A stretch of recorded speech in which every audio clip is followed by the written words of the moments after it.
Now, backing out of this drawing and seeing it coming up as a whole, when it was closer, when we were closer in, remember when the camera was a little bit closer to the drawing, things felt better. Now that we've zoomed away, they don't feel correct anymore. And this is the view that the instructor gets when he's walking around the room looking over the shoulder of the student. We're a distance away from the picture. We're not involved in the picture construction. We're sort of the outsider looking in. Because we have this vantage point, we can see the errors much easier than those who are working on the drawings. Just like this camera has now pulled back from the drawing, the camera can see the entire drawing all at once. I, however, cannot see the drawing all at once. I am sort of outside of the camera's range. So I'm kind of guessing off to the sideline where I am and what I'm doing. But the camera has that vantage point that shows us things in the picture that might not work or that might be working well. This is the distance thing that we need to do with our own work. We need to separate ourselves from our work just enough so that we can see it from a vantage point that allows us to see things more naturally. We're looking at the model across the room, sitting on the stage. There's a certain way we see that person and a certain simplicity to them when we're looking at them. When we're constructing our drawing, we're not aware of that simplicity anymore because we're in the heat of the battle. We're very close to the surface, and we're making decisions based upon the markings that we're making, not based upon how everything fits together. By backing up on the drawing, you become more aware of that particular aspect of making the image. It's the place where you judge whether things are right or wrong. So what I'm doing now is bringing up some of the areas that I hadn't developed yet. Now that I've backed the camera out and I can see the bigger picture, I'm more aware of the areas that haven't been completed and how they are affecting what I have completed. The things that aren't done yet definitely hold up the things that are finished. It makes the things that are finished not quite look the way they should, or not quite look complete enough. When I start into my tones, I go to the outside edge of the head and I work my way into the head. I work my way into the middle. Starting with the outside edge helps roll the form, helps make it more three-dimensional and possibly more believable in its volumetric state. And starting in the middle, we're not really aware of the whole, or we become less aware or disconnected from the big picture. We're more in tune with smaller portions of the picture, and we're not very privy to the fact that those smaller pieces link back to everything else. When I start from the outside edge and work my way in, I'm always aware of that concept. I'm making myself become more aware of the fact that all of this does need to come together and that that head at the edges does need to feel like it's turning away from us.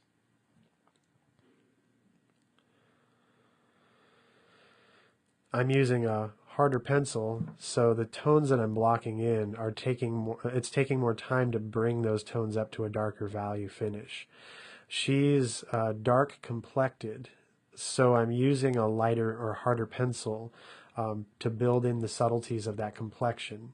Rather than sending her all the way into an ethnicity that she's not, I'm working my way into a subtler tonality range and hopefully arriving at her likeness through the tones in the ethnicity by building up subtle values and stacking them over the top of each other.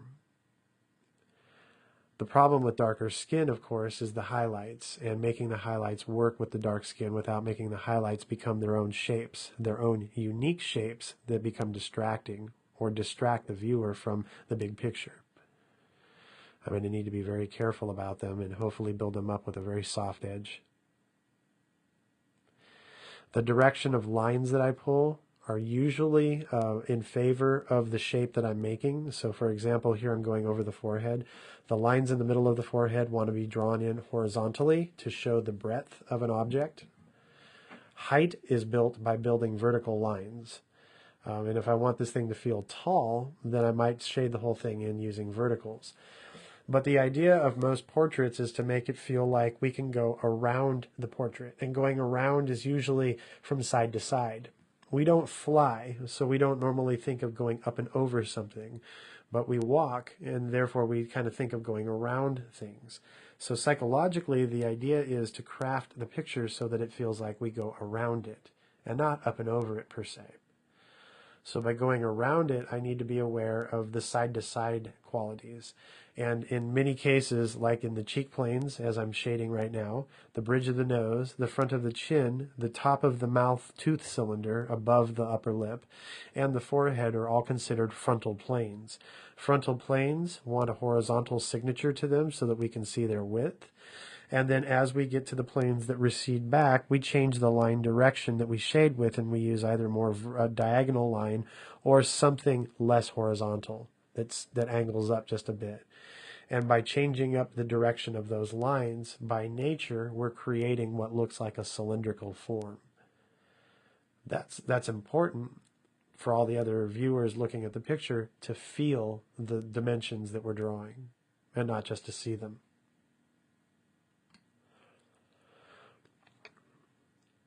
I'm going to be holding my pencil in a lot of different configurations, and that is to keep the pencil from becoming a tool that has a lot of weight to it. I'm hovering above the page. I'm trying to float, and as I'm hovering above the page and floating, I'm trying to put in values that are subtle. The subtleties of those tones require a certain heavy-handedness, or actually a certain sensitivity and an avoidance of heavy-handedness. Therefore, I am holding the pencil in lots of different odd ways between my fingers, between fingers that I normally wouldn't hold it between, holding it like a baton, a number of different hand holds. And all of these are valid ways of working. It's mark making, basically. And I'm aware of the tools that I'm working with and their sensitivity to putting marks down. I'm also varying between different pencils. When I'm using the pencil that has the metal container, the metal pencil holder around it, that's the softer pencils. And the ones that don't have the metal container around it, those are the harder pencils. And this isn't a way of my coding system or anything like that. It has nothing to do with that. It's more of a convenience thing. Those softer pencils tend to break quicker, and having the pencil holder on the pencil, I'm not putting any pressure on the pencil itself. It allows me to be a little lighter about it. When I'm holding the pencil, because it's narrower, I grip it harder. And as I grip it harder, there comes the darker values. All right, so I just put in a line that was too dark. And what I did was I conditioned my eraser so that it was the width of that line, and I went down along that line's edge and I softened and erased it out by tapping the eraser against that edge. If something abrasive ends up in the drawing and you're working with charcoal, the easiest solution is to use the kneaded eraser and tap it off of the surface. It's the easiest solution and the most practical way of doing a removal job. If you get too heavy-handed and you erase out the whole area, you're actually breaking the picture, and you have a lot more work to do to go back in and recover all of that structure that you've just destroyed, broken down. The way I just erased that line out, it prevented any more than just that line from being lifted up off of the surface. So as I mentioned earlier, she is of a different ethnicity, and because she is, her skin tone is a little bit darker. So I am definitely playing up the halftones here. In a lot of instances, you will hear artists say, leave the skin in the lightest areas alone. Don't put any tone within them, and you will keep a beautiful woman looking beautiful. Basically, by minimalism, you're creating just enough to show off the sitter, the beauty of the sitter, or the type of person that they are, the information that you need to make the picture relevant for what we're looking for. Whatever the case is, less is more. But in the case of this sitter, the skin tone is a dark skin tone, and I am all about representing the person first and not trying to alter the person's likeness for the sake of idealism. And because skin tones vary so much, I'm definitely playing up and paying attention to the fact that I should be putting in a lot of tone here to keep that ethnicity in check. Using the harder pencil is allowing me to build up the subtlety, and I'm not overshooting my value range by too much. Now, the shadow pattern that I just put into the side plane of the mouth there, that is where the illusion was completely broken. Up to that point, everything felt like it was really close, but now it's no longer close. That shadow has ruined the axes of the mouth in relationship to the other features. It was already really close anyway, and what I did was just push it beyond its limit right there by adding too much information. That will be one of the areas that I go back to and alter in the second round of the drawing. So anyway, horizontal across the cheeks, keeping the structure and keeping the strength of something solid. If I start building with vertical lines, it'll weaken the solidity of the object by a little bit. Not by a lot, but by enough to where when we look at the face, we might not have an answer for what we're seeing, but we definitely know that what we're seeing doesn't feel quite right. All right, the halftone on that far cheek has to be played up really delicately because it's not a shadow per se. It's actually a halftone. But because of her dark skin, that surface, which is called a planal edge being a surface that's large, but in a skewed view to where it actually looks like a small edge. Because it's a planal edge and because of her darker skin, it's going to appear as if it is a shadow. My goal as a draftsman is to make certain and make clear that one is in the shadow and the other is not. So I have to stay and remain in control of how I create those tones, how dark I make them, and or how punctual I make those tones.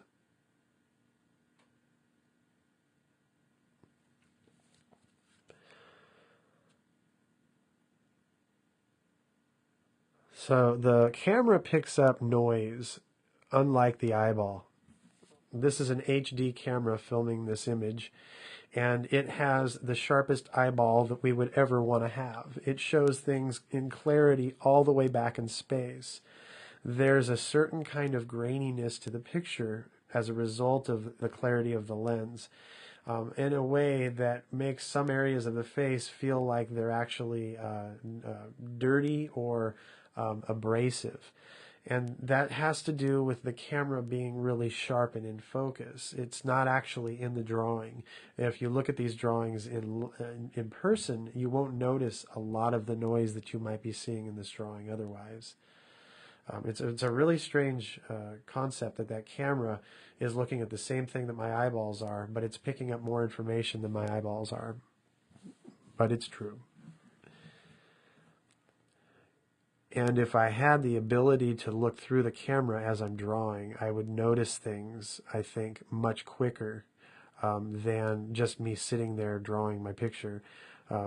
Being in a position that I'm not normally in and a little uncomfortable standing up at an art table, I have put myself into a situation that I'm not paying attention to all of the things that I'm doing wrong because everything is already wrong to begin with. It's not my setup. So I'm trying to adjust to that, and I'm not paying attention to other elements as a result. And I do address that at the end of this drawing. We come back and we fix things. There's a lot of stuff right now in the drawing that I wish I could leave in the stage that it is in right now, but I definitely take everything a little bit further, and in some cases maybe too far. And that'll be good to see. That'll be good to note.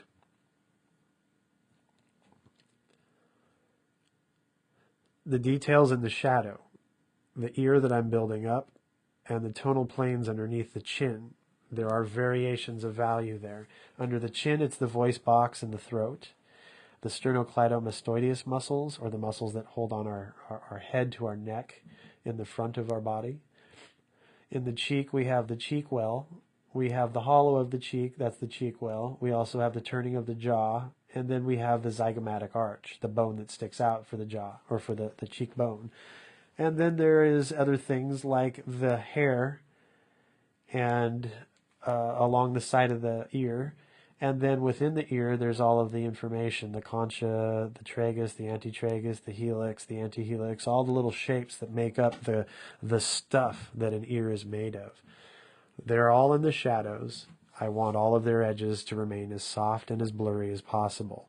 And yet, at the same time, I need to define those shapes so that when we look in the shadows, we see something. and not just a blank. There's a lot of drawings that are out on the market. There's a lot of books that are teaching drawing where the artist shaded in the shadowy side and didn't put anything on that side of the face.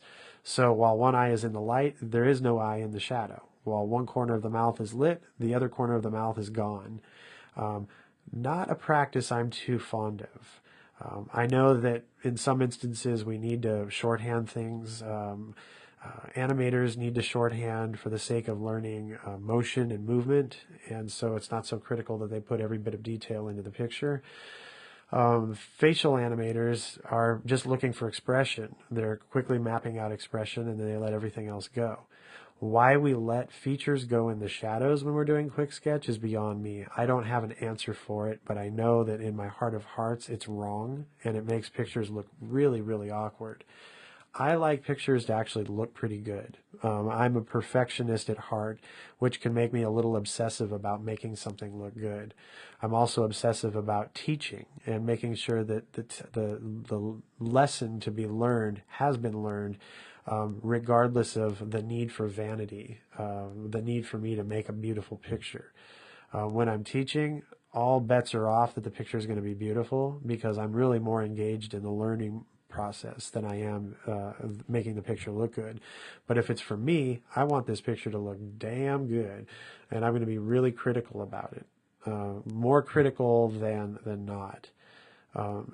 So when I'm looking at this picture now and I'm talking about it and I'm looking at all the errors that are made, I have to remind myself that this is a lesson and this isn't just a picture that I'm making for the sake of making a beautiful picture. I actually like that though too, that I have made errors, because I think that you're going to learn more by seeing the errors made and then by seeing something done about them.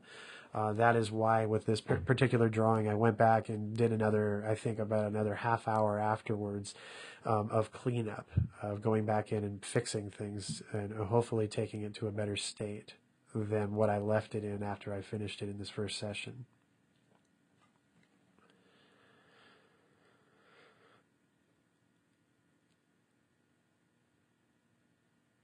The picture that you're seeing right now being drawn up, you might not notice major changes being done. In fact, if there is a major change that's taking place, it's because I made a major mistake. Everything else that I'm building up now is being built up in subtlety.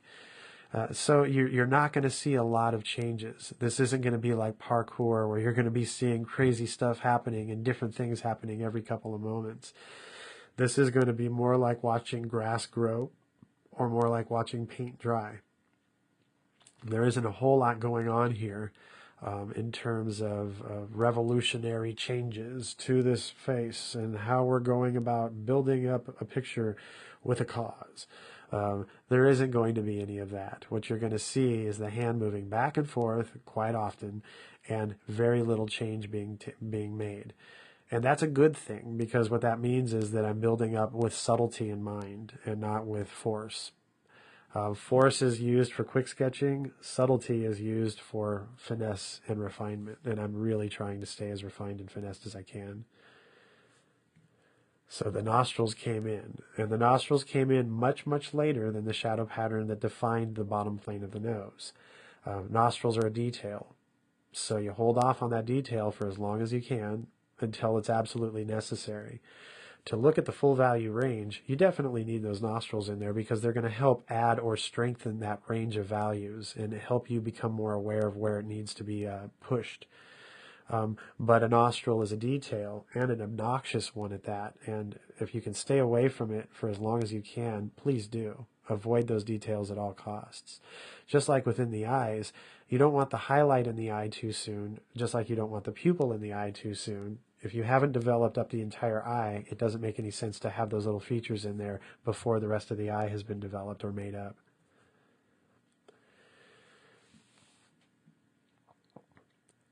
So whenever I use the eraser, I always follow up with my fingers. Not necessarily a good habit, especially when you're working on weaker surfaces like this smooth newsprint. The eraser, however, is fairly abrasive. When you're removing things, and you're removing things in a quicker, heavier way, it tears, the eraser will tear the rest of the surface. The edges that remain surrounding the eraser stroke, whatever else is left over, those edges are going to be really harsh. So I go back in with my finger and soften them down. That way it doesn't look like a big hole in the middle of the picture.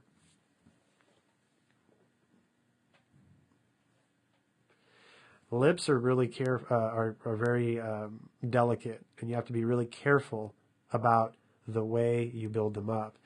I'm trying to make certain that I don't cut out the lips too much. They want an organic quality to them. And at the same time, because she's female, she has painted her lips, so they are a slightly different color than they would be in their natural state. By painting them up, they have little harder edges around them. I just want to make sure that they don't look too painted on in the image here, because graphically, which is the way we're drawing when we put shapes in, graphically I can overdevelop that outline. The lipstick itself is not dark enough to where it creates a sharp edge. The edge is firm but not sharp. And it's the difference between hard, firm, and sharp with a pencil is so subtle that too soft makes it look unfinished, too hard makes it look cut out. So there's this critical balance that needs to be played. Very similar to the lid lines on the eyes. The eyes are not a 90-degree angle at the edges of the lids. It's a little softer than that. It's actually more curved. But because the shape is so small, it definitely looks like there's a sharp angle there. However, in the drawing, if we draw in a sharp angle, the features that we draw will look overdeveloped or look a little overdone. For an illustration, that might be perfect because at its state that it might be reduced down to for whatever in purpose it is that we need the illustration for. In that state, those harder shapes might work out really well. Shrinking the drawing down, the softer we make things, the more those things will blur out and disappear on us. So illustrators are actually taught to be a little more graphic by nature, and fine art painters are taught or trained to be more subtle by nature. Where, as a fine artist, our job is the wall, the painting that goes on the wall, and the subtlety of that painting that goes on the wall. Illustrators are not worried about the one instance or the one moment. They're worried about reproduction's sake and multiple images, multiple uses of an image. And so the state and the nature of the finished product is going to be a little bit different. And there are definitely different schools of thinking and different theories that teach you these principles. For fine artists, a lot of the principles that are most beneficial are sight size and observational methods. And to illustrators, the construction and methods and the abstraction methods are more appropriate as a construction tool and an expediency tool. When I'm shading the picture in, you'll note too that most of the time my shading is pretty consistent, but every now and again I'll get a snag, like that dark line I just put in. That is when the eraser comes in, and you use the eraser as a poncing tool. Poncing is, we misinterpret the word pouncing for poncing. And what poncing is a tapping motion. You're taking something and you're tapping it against the surface. When I'm removing something that's on a surface that's almost finished, I'm poncing. When I'm removing it, I'm just tapping away the darker values or the tapping away the abrasive edge. I'm not erasing it out in a back and forth movement, because if I do that, I will break the picture in that space and I will have to develop it back up again. It's never easy to fix a patch of space that you have torn away from a picture using something abrasive like an eraser. It is not easy to fill in those spaces and make it look like everything was done spontaneously. Those instances are usually the types of things or the motions that we take that usually make something look overdone or overdeveloped. Just like as a fine artist, if you take an illustration path towards your finishes, it's going to look too developed, and the picture won't have the markings of a fine art piece. Just as an illustrator, if you go too subtle and you play the game of Rembrandt, none of your images are ever going to reproduce very well. And it's the reproducing, it's the state of reproducing those images, the state of completion, the final image itself on the product, that the art director judges your work by. You might be doing some phenomenal illustrations, but when they go to reproduce